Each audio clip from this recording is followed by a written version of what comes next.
Hi hello అందరికీ నమస్కారం. నేను Aditya. Welcome to our channel. So గతంలో జరిగినటువంటి ఏపీలో జరిగినటువంటి సార్వత్రిక ఎన్నికల్లో వైసీపీ ఎంత ఘోర ఓటమి పాలైంది, అలాగే టీడీపీ ఎంత ఘన విజయం సాధించిందో మన అందరికీ తెలిసిన విషయమే. సో ఇప్పుడు చూసుకున్నట్టయితే ఇప్పుడు సార్వత్రిక ఎన్నికల తర్వాత ఇప్పుడు లోకల్ ఎలక్షన్స్, స్థానిక ఎలక్షన్స్ ఏవైతే ఉన్నాయో వాటికి అక్కడ ఉన్నటువంటి పార్టీలు అయితే సిద్ధమవుతూ ఉన్నాయి. సో మరి ఈసారి అక్కడ స్థానిక జరుగుతున్నటువంటి ఎలక్షన్స్లో వైసీపీ గనక అదే తీరుగా ఓటమి పాలైతే మాత్రం ఇక అక్కడ జగన్ దుకాణం బంద్ చేసుకోవాల్సిందే. ఇలాంటి అంశాలు మనకు చాలా వినిపిస్తూ ఉన్నాయి. సో మరి దీని గురించి మాట్లాడడానికి ఈరోజు మనతో పాటు స్టూడియోలో ఉన్నారు ఎనలిస్ట్ గారైనటువంటి జగదేవ్ గారు. సో వారిని అడిగి మరిన్ని మాటలు తెలుసుకుందాం. సో నమస్కారం అండి. నమస్తే సార్. మనం చూసాం ఆంధ్రప్రదేశ్లో జరిగినటువంటి ఎలక్షన్స్, అక్కడ రిజల్ట్స్ అండ్ ప్రజల నాడి ఏ విధంగా ఉంది అండ్ పొలిటికల్ లీడర్లు వాళ్ళ ప్రజల నాడి పట్టుకోగలిగారా లేదనేది మనం క్లియర్ కట్గా చూస్తాం.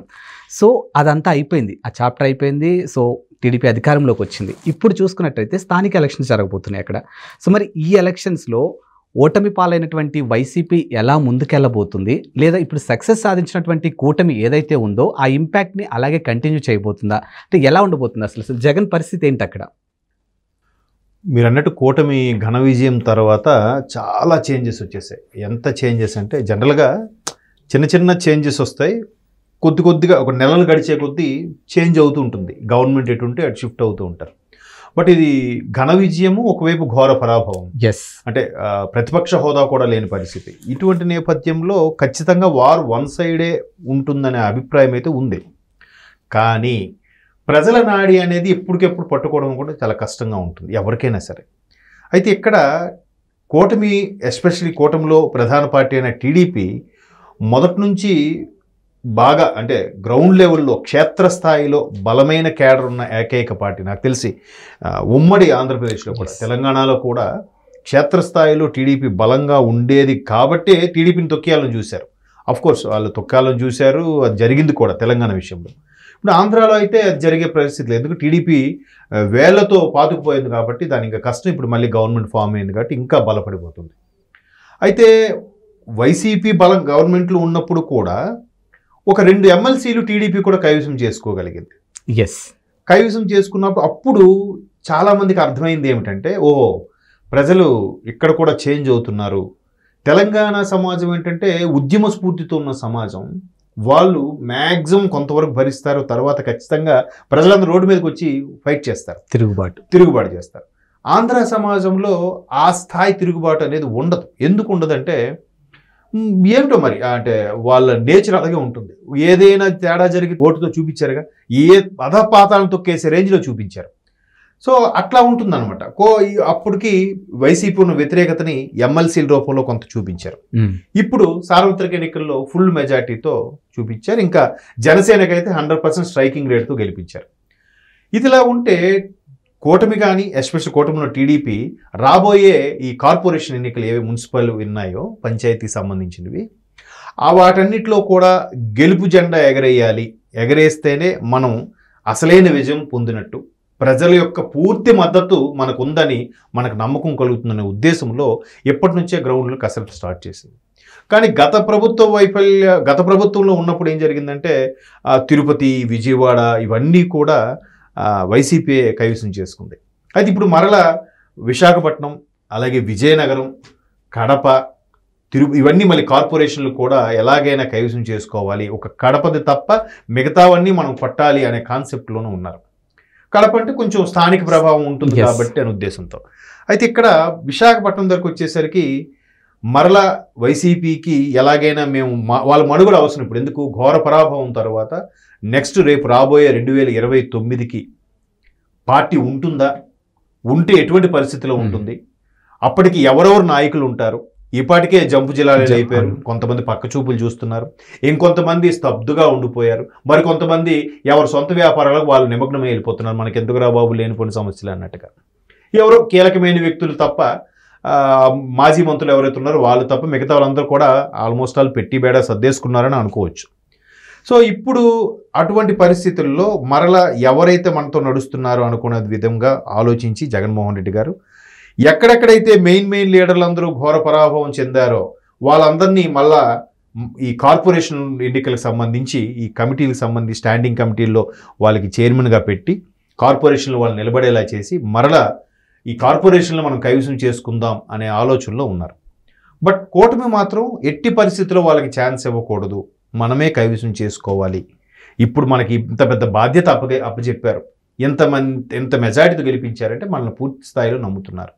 సో ప్రభుత్వము స్థానిక సంస్థలు అంటే పంచాయతీలు, మున్సిపాలిటీలు, కార్పొరేషన్లు ఇవి కూడా ప్రభుత్వంతో అనుసంధానమై పనిచేసినట్టయితే ఇంకా అభివృద్ధి బాగుంటుంది. మనం ఒక్కసారి గత ప్రభుత్వంలో 5-10 వెనక్కి వెళ్ళిపోయిన ప్రభుత్వాన్ని అభివృద్ధిని మరలా ముందుకు తీసుకురావచ్చు అనే నినాదంతో కూటమి ముందుకెళ్ళబోతుంది అన్నట్టుగా ఆల్రెడీ వార్తలు వచ్చాయి.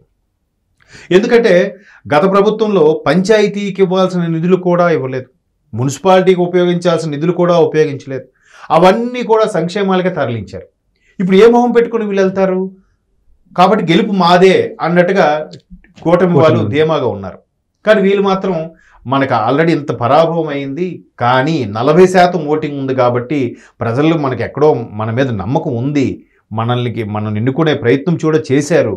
కాకపోతే రాజ్యాంగ పరంగా 2 ఓట్లు తేడాతో గెలిచినోడు ఎమ్మెల్యే అవుతాడు కాబట్టి ఆ పరంగా ఓడిపోయి మనం ఎలాగైనా ఈ స్థానిక సంస్థల్లో మన జెండా ఎగరేయాలనే కసితో వైసీపీ ఉంది. అందుకే వైసీపీ వాళ్ళు ముఖ్యంగా మాజీ ముఖ్యమంత్రి జగన్మోహన్ రెడ్డి గారు అందరినీ చేర్పులు చేయాలనుకుంటున్నారు. అంటే గత ప్రభుత్వం ఉన్నప్పుడు ఎవరైతే మీడియాకి, సోషల్ మీడియాకి ఇన్ఛార్జ్గా ఉన్నారో వాళ్ళని కాకుండా మరలా కొత్త వారికి ప్రిఫర్ చేయడం, ఎవరైతే జిల్లాకి ఇన్ఛార్జ్ కమిటీలకు మంత్రులుగా హెడ్స్గా ఉండేవారో వాళ్ళని చేంజ్ చేయడం, ఎవరైతే మొదటి నుంచి బలంగా ఉన్నారో అంటే 2012లో పార్టీ పెట్టినప్పటి నుంచి 2019లో గవర్నమెంట్ ఫామ్ అయ్యే వరకు ఎవరైతే వైసీపీతో ట్రావెల్ చేశారో వాళ్ళకి ఈసారి ఎక్కువ ప్రాధాన్యత ఇవ్వాలి.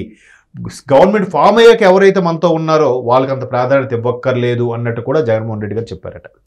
సో గత ప్రభుత్వం లేనప్పుడు ఎవరైతే అండగా ఉన్నారో వాళ్ళతో పాటు నడిపించి ఎలాగైనా జెండా ఎగరేయాలనుకుంటున్నారు. ఇఫ్ ఇన్ కేస్ మీరు అన్నట్టు ఒకవేళ ప్రజలు ఆల్రెడీ ఒక 40% ఓటింగ్ ఉందన్న ధీమాతోనే జగన్మోహన్ రెడ్డి గారు ఈసారి మళ్ళీ ప్రయత్నాలు అయితే చేస్తున్నారు. యాక్చువల్గా సరే 40 మీరు అన్నట్టు రాజ్యాంగం ప్రకారం 2 ఓట్లతో ఓడిపోయినట్టే, అది క్లియర్ కట్గా. అండ్ రాజకీయాల్లో గెలుపు ఓటములు సహజం. ఇప్పుడు హేమీలు ఉన్నారండి వైఎస్ఆర్సీపీలో, హేమీలు. సో కొన్ని అంటే ఆపోజిషన్ పార్టీలో ఉన్నప్పుడు, ఇదే ప్రతిపక్షంలో ఉన్నప్పుడు టీడీపీ వాళ్ళు చెప్పారు వాళ్ళలో కొంతమంది లీడర్స్కి కొంచెం నోటి దురుసు ఎక్కువ, కెమెరాలు కనిపిస్తే ఇష్టానుసారంగా మాట్లాడేస్తారు. సో ఆ ఇంపాక్ట్ పడడం వల్లే అలా అయిపోయిందని చెప్తున్నారు. ఇప్పుడు మీరు చెప్పారు ఏది కొంతమందిని మార్చేసి ఈసారి ఏమైనా తీసుకొచ్చే ఛాన్సెస్ ఉందని. ఇదంతా ఒక పక్కన పెట్టేస్తే ఇప్పుడు ఆల్రెడీ అక్కడ గవర్నమెంట్ ఫామ్ అయ్యి ఒక 1 month or 1.5 months దగ్గర కావస్తుంది అనమాట. సో ఈ గ్యాప్లో అక్కడ పీపుల్స్ నుంచి కానీ ఇప్పుడు కూటమికి ఏమైనా నెగిటివిటీ ఉండే ఛాన్సెస్ ఉందంటారా? ప్రస్తుతానికైతే కూటమికి అటువంటి నెగిటివిటీ ఏమీ లేదు. ఎందుకు లేదంటే ప్రధానంగా ఇక్కడ నాయకుల యొక్క పనితీరే దానికి కారణం.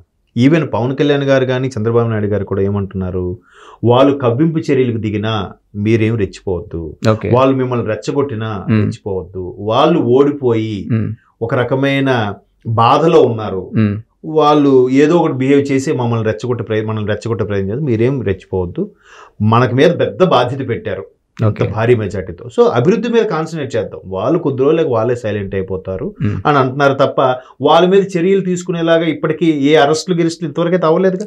ఒక్క కీలక నేత మీద కూడా ఒక సెక్షన్ మీద కేసు నమోదైందని కానీ ఒక ఎఫ్ఐఆర్ అయింది కానీ ఏం లేదుగా.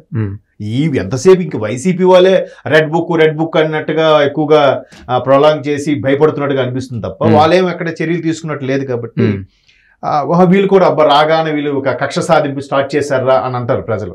సో అలా కూడా ఏం లేదుగా. ఇప్పుడు చేసిన తప్పుని వాళ్ళు అరెస్ట్ చేసినా మళ్ళీ కక్ష సాధింపంట. అంటే తప్పు చేసిన వాడికి అరెస్ట్ చేయకపోతే వాడు ఈయన చూసి ఇంకో 10 మంది తయారవుతారు, అరెస్ట్ చేయాలిగా. కానీ ప్రభుత్వం ప్రస్తుతానికి ఆ చర్యలు అయితే తీసుకోలేదు. కాబట్టి ఇంకా మీరు అన్నట్టు 50 రోజులు అంత అయింది, ఇంకేం వ్యతిరేకత ఉంటుంది? ప్రస్తుతానికి అయితే వ్యతిరేకత ఏం లేదు. ఈవెన్ షర్మిలా గారు కూడా ముందు 6 నెలలు ఛాన్స్ ఇద్దాం తర్వాత మాట్లాడదాం ఉంది ఆవిడ. కాబట్టి కూటమి వ్యతిరేకత లేదు. కూటమి కూడా కార్పొరేషన్ మీద ఈసారి గట్టిగానే జెండా ఎగరేస్తుంది అనుకుంటున్నాను ముఖ్యమైన స్థానాల్లో. చలో ఫైనల్గా చూసుకున్నట్టయితే ఇప్పుడు కూటమి ఏదైతే సక్సెస్ ఇంపాక్ట్ కంటిన్యూ చేస్తుందో స్టిల్ ఇప్పటికీ కూడా ఇప్పుడు కార్పొరేషన్ ఎలక్షన్స్లో కానీ లేకపోతే స్థానిక ఎలక్షన్స్లో కానీ ఆ ఇంపాక్ట్ అలాగే కొనసాగితే కూటమి మళ్ళీ అధికారంలోకి వస్తే స్థానికంగా కూడా చూసుకున్నట్టయితే వైఎస్ఆర్సీపీ పరిస్థితి ఏంటి, జగన్ పరిస్థితి ఏంటి అసలు? ఇంకా మరి అదే అంటున్నాను. ఇప్పుడు జగన్మోహన్ రెడ్డి గారు ఢిల్లీకి వెళ్ళి ధర్నా చేసినా, ఇక్కడ ఆ మీడియా ప్రతినిధులను ఎవరైతే సోషల్ మీడియాని హ్యాండిల్ చేసేవాళ్ళు వాళ్ళని వీళ్ళని మార్చాలని చూస్తున్నా, లేదంటే జిల్లా ఇన్ఛార్జీలుగా ఉండే వాళ్ళని మార్చాలని చూస్తున్నా, 2019కి ప్రభుత్వాన్ని స్థాపించక ముందు ఎవరైతే ట్రావెల్ చేశారో వాళ్ళందరికీ మళ్ళీ ప్రాధాన్యత ఇవ్వాలనుకున్నా, ఇవన్నీ కూడా పార్టీ మనుగడ ముందు ముఖ్యం. ఎందుకంటే అసలు 11 అంటే ప్రతిపక్ష హోదా కూడా లేదు. ఒకవైపు అందరూ సైలెంట్ అయిపోయారు. ఏంటి కొడాల నాని గారు లాంటి వాళ్ళు, అనిల్ కుమార్ యాదవ్ లాంటి వారు, రోజా గారు, వీళ్ళందరూ ఎవరు ఎక్కడ మాట్లాడలేదుగా, అవును, ఎక్కడ కనబడట్లేదుగా. ఇంతకుముందు జగన్మోహన్ రెడ్డి గారు ఏగ వాళ్ళన అది ఎవరేమన్నా కూడా రెచ్చిపోయి మాట్లాడేవారుగా. మళ్ళీ అటప్పుడు ఇప్పుడు ఏం మాట్లాడి, ఇప్పుడు రజనీకాంత్ ఉన్నారండి, ఆయన ఏదో ఎన్టీఆర్ గారు 100 days ఫంక్షన్కి వచ్చి జస్ట్ చంద్రబాబు నాయుడు పొగిడారు. పొగిడితే ఏమన్నారు, ఎక్కడ జగన్మోహన్ రెడ్డి గారిని తిట్టలేదు, జగన్మోహన్ రెడ్డి గారి ప్రభుత్వాన్ని తిట్టలేదు, రాష్ట్ర పరిస్థితి గురించి మాట్లాడలేదు, కేవలం చంద్రబాబు నాయుడు గారి నుంచి మాట్లాడారు. చంద్రబాబు నాయుడు గారు మంచి విజనరీ ఉన్న నాయకుడు అని అది మాట్లాడితే కూడా వీళ్ళు బట్నే రివర్స్ అయిపోయి, ఆ రజనీకాంత్ వాడు ఒక హీరోనా, ఆ సీకేసిన తాటి టెంకలా ఉంటాడు, ఎన్ని మాట్లాడారు. సో కాబట్టి ప్రస్తుతం ఇవన్నీ మాటలు దృష్టిలో పెట్టుకుని ప్రజలు ఆ విధంగా ఓట్లు వేసారేమో. అందువల్ల ఇప్పుడు మళ్ళీ పార్టీ మనుగడ అనేది ముఖ్యం, దాని మీదే కాన్సన్ట్రేట్ చేస్తున్నానని నేను అనుకుంటున్నాను.